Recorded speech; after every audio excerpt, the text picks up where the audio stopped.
Voltamos! Outra plena, né? E agora vamos falar sobre o Enem. A gente convidou a prima da Letícia para chegar aqui, porque ela vai prestar Enem esse ano. Meus pésimos. Enfim, então, uma a gente tem que ser imparcial. E para conversar também sobre opiniões, né? Eu tenho uma, a Letícia tem outra, a Júlia tem outra. A gente vai debater um pouquinho sobre o Enem. Então fica aqui que vai ser massa. Então, gente, a gente está aqui agora com a Júlia, que vai prestar Enem esse ano. E a gente veio debater um pouco sobre o assunto. Ju, fala pro pessoal um pouquinho sobre como é a experiência, o que você tá, né, essa loucura de pré-vestibular, de preparação pro Enem, porque o Enem é uma prova atípica, né, para quem faz, é diferente de todos os vestibulares, que na maioria das vezes o vestibular tem 40 questões, se eu não me engano. O Enem são 2 dias de prova com 80 questões, se eu não me engano. 90 questões. Mais redação. Mais redação. Então, assim, é uma prova de resistência, então é bem complicado. É no limite? No limite. Então, você conta um pouquinho pro pessoal, né? Tipo, partilha um pouco da sua experiência antes do vestibular, como que tá sendo. Então, todo mundo da nossa idade, quem vai fazer Enem, está se preparando desde muito tempo, engolindo conteúdo, engolindo tudo que a escola, os cursinhos estão passando pra gente. E chega nessa etapa, a gente já está quase fazendo Enem, já está na semana do Enem, tá todo mundo louco, tá todo mundo enlouquecendo, todo mundo surtando, porque acha que não sabe o suficiente, porque acha que não vai aguentar a pressão, porque é realmente uma prova de resistência. Você não pode errar, no caso, porque o tempo das questões é muito curto. Então, se você errar uma questão e perceber que errou, você já tem que ir para outra, porque o tempo é muito curtinho. Você não vai conseguir refazer a questão. Exatamente. Você não tem como refazer, não tem como repensar e tentar buscar um jeito novo de fazer questão. Para quem não sabe, o tempo médio para a pessoa tentar resolver a questão é de 3 minutos, né? Então é muito pouco. Se você começa a ler, primeiro que cada questão tem texto quilométrico, você começa a ler e não consegue ter. Se você vê que você errou a questão, não tem chance de você voltar, senão você não vai conseguir fazer o outro lá na frente. Bem complicado. E você, como estudante, como uma pessoa que está se preparando para o Enem, o que você acha em si do Enem, da teoria do Enem, como ele é aplicado, a sua finalidade? Você concorda? Não, eu não concordo com o Enem. Eu acho que nós estudantes, alunos, né, sem luz, nós somos tratados como mercadorias.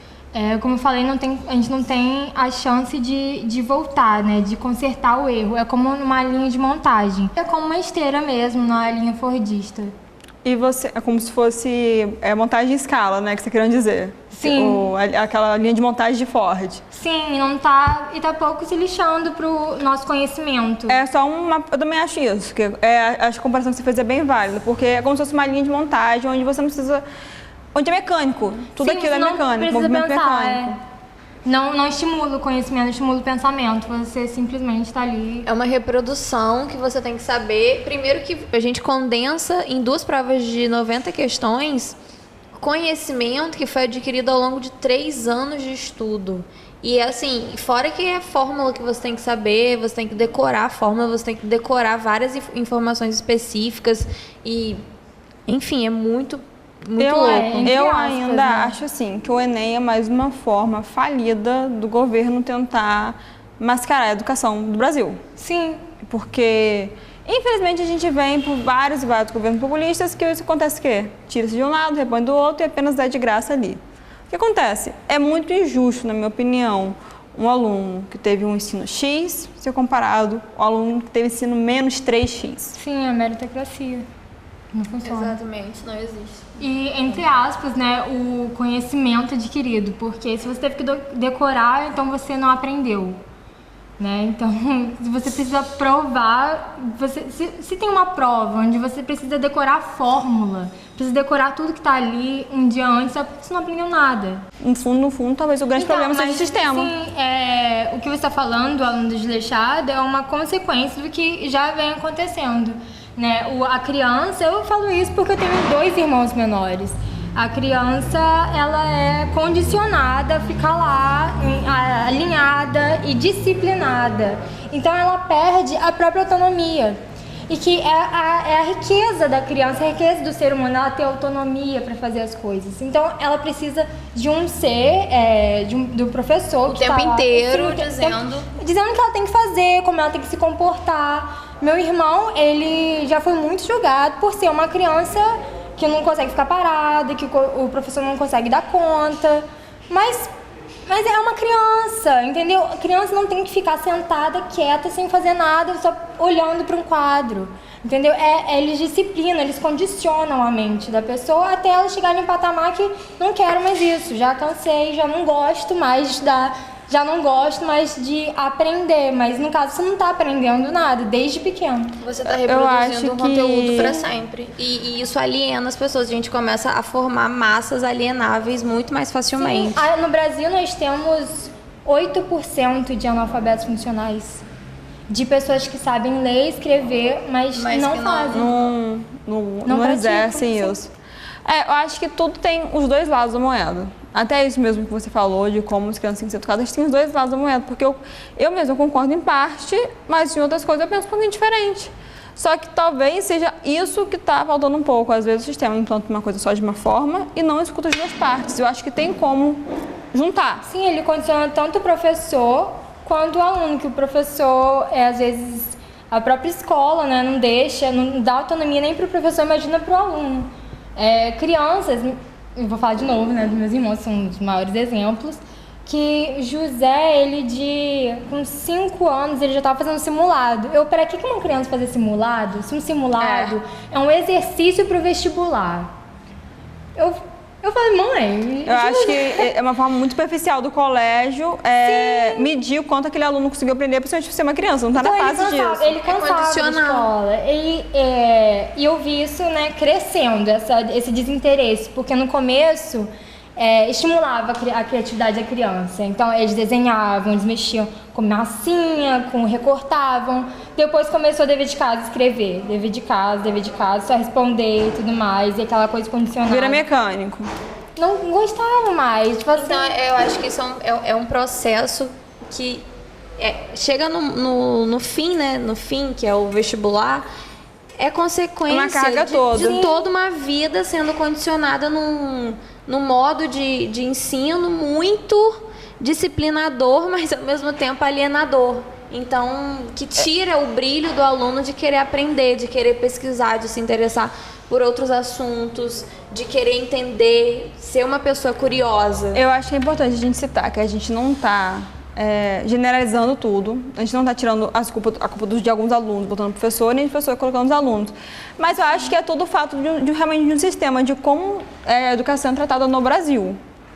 Porque é bom lembrar que isso, você acha que a gente tem um longo caminho para percorrer. E o tema de hoje foi o Enem. A gente conseguiu aqui, acho que é um bom senso de nós 3, que o Enem não mede nada. O Enem simplesmente, assim, realmente padronizou. Aula ensina, prova não testa nada, não prova nada. Mas também tem que fazer, gente. Enquanto o sistema nosso for esse, o Enem é uma coisa importante para se fazer. Faça da melhor forma possível, porque infelizmente essa ainda é a porta de entrada para você ter a sua liberdade, conhecer, praticar o seu conhecimento. Porque é importante lembrar que só consegue se inscrever no SISU e no FIES para os alunos que não conseguirem a nota para passar em universidades. Também. Exatamente. Para quem não conseguir passar em universidades federais, públicas, para entrar na particular, porém tendo uma ajuda de custo do governo, FIES, precisa também do Enem. Então, gostando ou não, é uma coisa que tem que se fazer. É necessário, então assim, se empenhem, tirem uma nota, infelizmente, a gente tentem se empenhar para conseguir. Não se atrasem. É necessário porque exatamente eles querem a nossa alienação, é nosso condicionamento do pensamento, eles querem a nossa mente vazia. Então, mas não vamos disseminar a raiva pelo Enem agora antes da prova, né, gente? Calma, a gente deixa pra tacar mais pau no Levem Enem a redação depois. de vocês a sério. Não brinquem com redação, porque redação conta muito. E tem muita gente que gosta de fazer uma piadinha ou outra no meio da redação.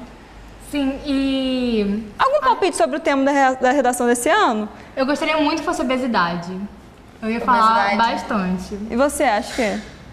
Não sei, eu acho que vai ter alguma coisa a ver com saúde e meio Com ambiente. saúde. Eu Com não algo mais acho. natural. Eu acho que não vai ter muito a ver com desastres, nem Eu coisa não acho política, que também não. vá pra Até parte porque- de efeito estufa, não, ou como que o mundo se degrada, não. Acho que vai Até porque saúde e corpo. o meio ambiente ele interfere em tudo. Então, gente, esse foi a nossa reflexão sobre Enem, vestibular e tudo mais. A gente deseja a vocês uma ótima prova. Se concentrem, levem bananas. Meditem, leve banana, água, Façam caneta. yoga. Escutam bar, É ótimo.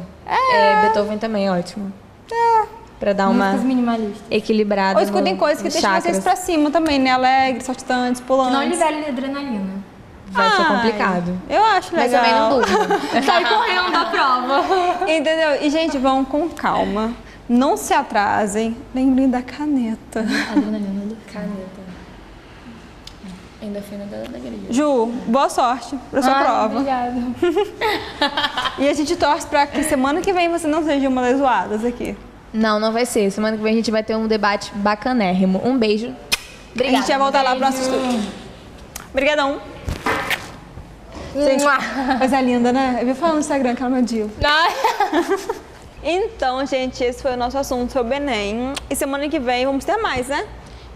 Teremos a parte 2, que vai ser um debate maior, mais interessante, de diversos ângulos, várias opiniões. E também vamos ter os vídeos atrasados, porque esses eu quero comentar. Ah, sempre as fotos são as melhores, meu Deus. Os memes, aí a gente dá uma risadinha juntos, né? Da desgraça alheia. Gente, que triste.